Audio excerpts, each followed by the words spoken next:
ಕರುನಾಡಿಗೆ ಬರ ಆವರಿಸಿದೆ, ರೈತ ಸಂಕುಲ ಕಂಗಾಲಾಗಿದೆ. ಹೀಗಾಗಿ ಮೋಡ ಬಿತ್ತನೆ ಕಾರ್ಯಕ್ಕೆ ಸರ್ಕಾರ ನಿರ್ಧಾರವನ್ನ ಕೂಡ ತೆಗೆದುಕೊಂಡಿದೆ.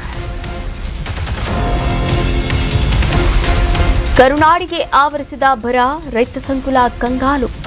ಹೀಗಾಗಿ ಮೋಡ ಬಿತ್ತನೆ ಕಾರ್ಯಕ್ಕೆ ಸರ್ಕಾರ ನಿರ್ಧಾರ ತೆಗೆದುಕೊಂಡಿದೆ. ಬರ ಪ್ರದೇಶಗಳಲ್ಲಿ 60 ದಿನಗಳ ಕಾಲ ಮೋಡ ಬಿತ್ತನೆ ಕಾರ್ಯ ನಡೆಯಲಿದೆ. 26 ಕೋಟಿ ರೂಪಾಯಿ ವೆಚ್ಚದಲ್ಲಿ ಮೋಡ ಬಿತ್ತನೆಗೆ ಅನುಮೋದನೆಯನ್ನ ನೀಡಲಾಗಿದೆ. ಕಾವೇರಿ ನೀರಾವರಿ ನಿಗಮದ ಮೇಲ್ವಿಚಾರಣೆಯಲ್ಲಿ ಬಿತ್ತನೆಯನ್ನ ಕೂಡ ಮಾಡಲಾಗುತ್ತೆ. ಸಿಎಂ ಡಿಕೆ ಶಿವಕುಮಾರ್ಗೆ ಮನವಿಯನ್ನ ಕೂಡ ಮಾಡಿದ್ದಾರೆ ಶಾಸಕರು. ಹಿಂದೆ ಜಾರಿಗೊಳಿಸಿದಂತಹ ವರ್ಷಧಾರೆ ಮೋಡ ಬಿತ್ತನೆ ಕಾರ್ಯ ಈ ಬಾರಿಯೂ ಕೂಡ ಅದೇ ಯೋಜನೆಯ ಹೆಸರಲ್ಲಿ ಕಾರ್ಯಾರಂಭವಾಗಲಿದೆ ಎನ್ನುವಂತಹ ಮಾಹಿತಿ ಲಭ್ಯವಾಗಿರುವಂಥದ್ದು. ಈಗಾಗಲೇ ಕರ್ನಾಟಕದಲ್ಲಿ ಹಲವು ಪ್ರದೇಶಗಳಲ್ಲಿ, ಹಲವು ಜಿಲ್ಲೆಗಳಲ್ಲಿ ಈ ಬರದ ಪರಿಸ್ಥಿತಿ ಆವರಿಸಿದೆ. ರೈತರು ಬೆಳೆ ಹಾಕಿದ್ದಾರೆ, ಆದರೆ ಕೈಗೆ ಬರ್ತಾ ಇಲ್ಲ. ಯಾಕಂದರೆ ಸರಿಯಾದಂತಹ ಮಳೆ ಬರ್ತಾ ಇಲ್ಲ. ಮಳೆ ಬಂದರೆ ಮಾತ್ರ ಬೆಳೆ ಅನ್ನೋದು.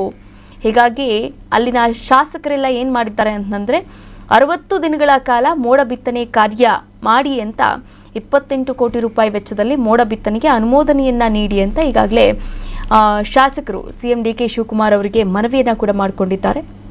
ಈ ಹಿಂದೆ ಕೂಡ ಆಗಲೇ ವರ್ಷಧಾರೆ ಮೋಡ ಬಿತ್ತನೆ ಕಾರ್ಯ ಅಂದರೆ ವರ್ಷಧಾರೆ ಎನ್ನುವಂತಹ ಹೆಸರಲ್ಲಿ ಮೋಡ ಬಿತ್ತನೆ ಕಾರ್ಯ ಕೂಡ ನಡೆದಿತ್ತು, ಜಾರಿಗೊಳಿಸಿದ್ರು ಈ ಒಂದು ಯೋಜನೆಯನ್ನು ಕೂಡ.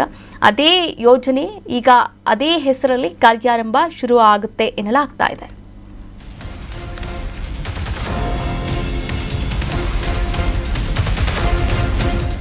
ನ್ಯೂಸ್ ಬೀಟ್ ಫಾಲೋ ಮಾಡಿ, ಸಬ್ಸ್ಕ್ರೈಬ್ ಮಾಡಿ.